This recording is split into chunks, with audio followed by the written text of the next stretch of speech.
All right, working on the beetle again. It's been a little bit since I did the last video, and to show you where we are, we've moved from the chassis, which we've pretty much gotten finished. As you can see here, it's looking pretty good. We got the new floor pans put in, welded in. Got the whole thing painted. It's a little dusty right now. All that'll wipe off. We put in, did a whole new brake job all the way around. On the back, we've still got drums. On the front, we did a disc brake job. Up on the front, we got new shocks on the back. Whole new rear seals, the stub axles in the back here, gaskets, the whole nine. I mean, just a complete redo of all the back end here. As you can see, we've got new brake lines and hoses put in, and we had our own little bender tool. One of the differences in this that I'll note is that the main brake line that runs from the master cylinder, which you see right there, all the way to the back, the original came to about up in here somewhere, and then had a junction with a short one in order to get it through this hole right here. And so that was a little tough getting that in, but you know, we were able to finally get it in. Just took a lot of moving it around and bending it and twisting it and getting it in the right place. You just got to be real careful with this stuff so that you don't crimp the brake line. So we got a brand new master cylinder up front. As you can see, it's basically got two spots there for the brake lines. The back one runs to the back. The front one obviously comes up to the front. There's a T that splits off, and then we've got hoses. Now, normally, coming off this, you'd have a hose that goes to a line, and that line plugs into the back of the cylinder. We chose to go with this long hose right here, and we're going to do some clips to keep that in place. As you can see, we got new disc on the back. You see the calipers there on each side with the hose running into it. We got a whole new suspension, and so what we did, we actually ended up lowering this whole assembly here.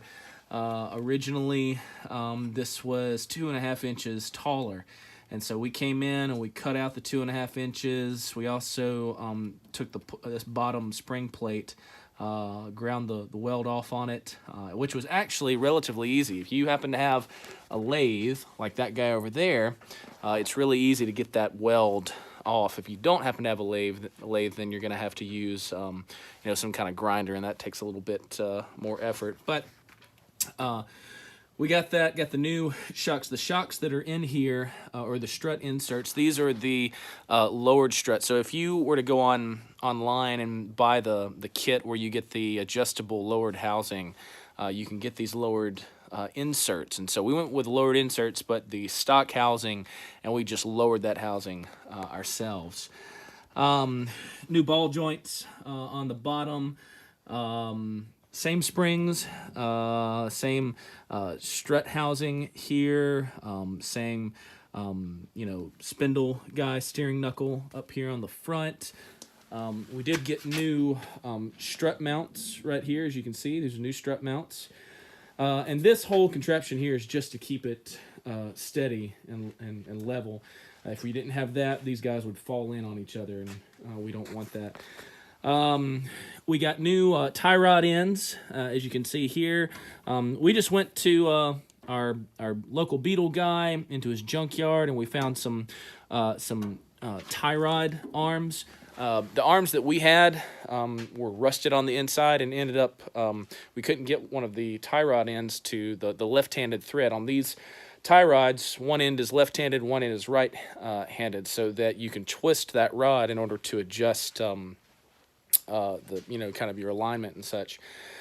So we had to get two new rods. All of this we put in our electrolysis over here, as you can see. So basically that's just water with suds, and we've hooked up a 12-volt power supply to it. As you can see, the water's just stirring there, and so what that means is that all the rust is coming off of those deals. So all of these rods that you see here were originally extremely rusty. So we got the tie rod ends. They go into this center drag link, center link, whatever you want to call it. Over here is the idler arm assembly.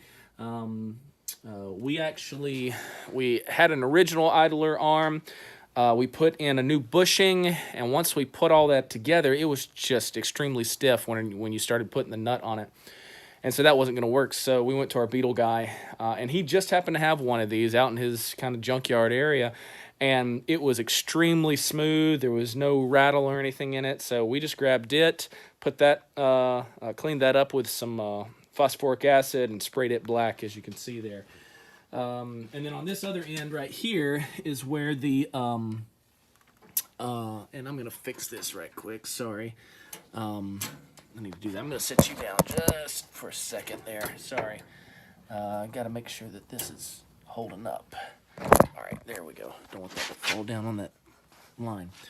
So on this side, the idler arm, on this side, the steering gearbox, and I'm waiting on a bushing for that. I'll talk about that in another video.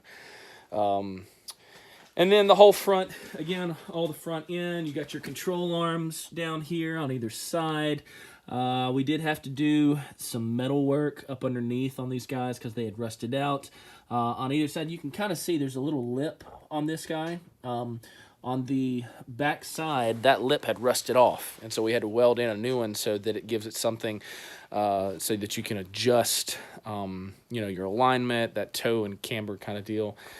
We've got the stabilizer bar that comes out, and it's bolted up underneath here on both sides. There's bushings. As you can see, we went with the red urethane bushings there.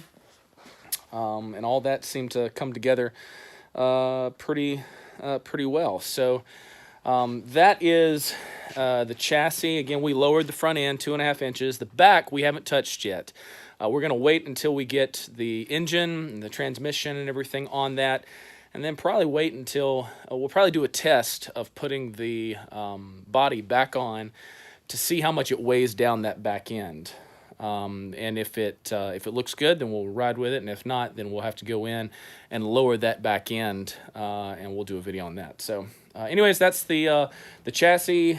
And as you can see, these wheels that we have here, this is just to get it, keep it on the ground for right now. I'm going to put some aftermarket wheels on it, make it look really good, but went ahead and put studs in these.